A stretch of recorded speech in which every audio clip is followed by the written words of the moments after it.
तो हम बात कर रहे थे एटम के बारे में। एटम की एक डेफिनेशन हमने पढ़ी। अब एटम की डेफिनेशन के बाद अगर हम एक दूसरी एटम की डेफिनेशन बनाना चाहते हैं तो वो भी बना सकते हैं।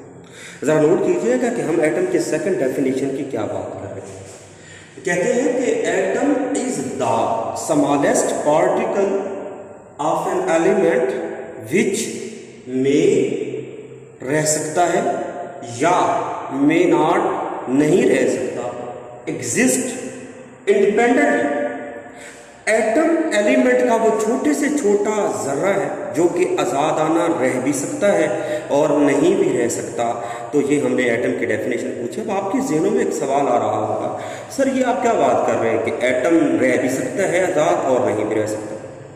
तो देखिएगा, ज़रा नोट कीजिएगा कि एटम कौन कौन से हैं जो कि आज़ाद रह सकते हैं। तो यहाँ पर हमने वो 6 चीज़ें लिखी हैं जिनमें हीलियम है, नियॉन है, आर्गॉन है, क्रिप्टॉन है, ज़ीनॉन है और रेडॉन। ये 6 एलिमेंट्स ऐसे हैं जिनके एटम एग्जिस्ट कर सकते हैं इंडिपेंडेंटली, क्योंकि इनको कहते हैं नोबल गैसेस।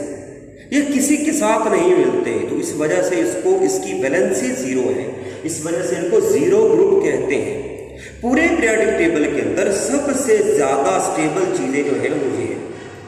क्योंकि क्या वजह है? वजह क्या है इनकी स्टेबिलिटी की, इनके ना रेट करने की? ना ये इलेक्ट्रॉन ले रहे हैं, ना दे रहे हैं, ना शेयर कर रहे हैं, कोई बांड नहीं बना रहे। तो व्हाट आर दी व्हाई? तो बेटा यहाँ पर हम कहेंगे कि ये इनका वैलेंस शेल कंप्लीट होता है, इनका जो आखिरी शेल होता है वो कंप्लीट होता है। They follows the duplet rule and octet rule. इंशाल्लाह चैप्टर नंबर 6 के पहले पेज पर ही आप इसको जाकर पढ़ेंगे कि डुप्लेट रूल क्या होता है और ऑक्टेट रूल क्या होता है। आखिरी शेल में 2 इलेक्ट्रॉन अगर आ सकते हैं तो वो डुप्लेट रूल है, और आखिरी शेल के अंदर मैक्सिमम 8 इलेक्ट्रॉन आ सकते हैं, then that is called octet rule. Octa से निकला है 8 से। अच्छा, इनके अलावा जितने भी एलिमेंट हैं वो सारे के सारे एग्जिस्ट नहीं कर पाते इंडिपेंडेंटली। उनको अपनी एग्जिस्टेंस के लिए इलेक्ट्रॉन लूज करने पड़ते हैं, शेयर करने पड़ते हैं, गेन करने पड़ते हैं, डोनेट करने पड़ते हैं, एक्सेप्ट करने पड़ते हैं। फॉर एग्जाम्पल हाइड्रोजन है, लिथियम है, beryllium, carbon, nitrogen, oxygen, fluorine, iron है, क्रोमियम है, sulphur, phosphorus, chlorine, bromine, iodine, phosphorus और वेनेडियम की अगर हम बात करें तो ये हम इस तरीके से बात करेंगे। अब बात करते हैं कि 20वीं सेंचुरी आके मोस्ट एडवांस हमारी हिस्ट्री का एक दौर है जो कि हमने देखा है। 20वीं सेंचुरी के अंदर हमने कहा atom could be divided, atom मजीद डिवाइड हो सकता है। अब क्वेश्चन मार्क यहाँ पर यह है कि एटम जो है वो मजीद डिवाइड हो सकता है।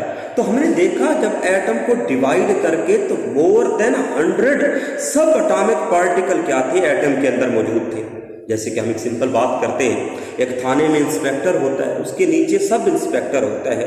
तो एटम के अंदर जो चीज़ होगी वो सब एटॉमिक पार्टिकल्स कहलाएंगी। और एमसीक्यूज के लिए याद रखिएगा मोर देन 100 सब एटॉमिक पार्टिकल्स बेटा मौजूद हैं, जिनमें कौन कौन सी चीज़ें हैं? इलेक्ट्रॉन है, प्रोटॉन है, न्यूट्रॉन है, हाइप्रोन है, क्वार्क्स है, न्यूट्रिनो है, एंटी न्यूट्रिनो है, ग्लूऑन्स है। अब यहाँ पर याद रखिएगा एमसीक्यूज के लिए शॉर्ट क्वेश्चन के लिए what are the fundamental particles, यानी कि ये सारे ही पार्टिकल्स हैं तो इनमें से फंडामेंटल बेसिक पार्टिकल कौन से हैं जो कि ज़्यादा अहमियत के हामिल हैं, जिनको हम स्टडी करते हैं।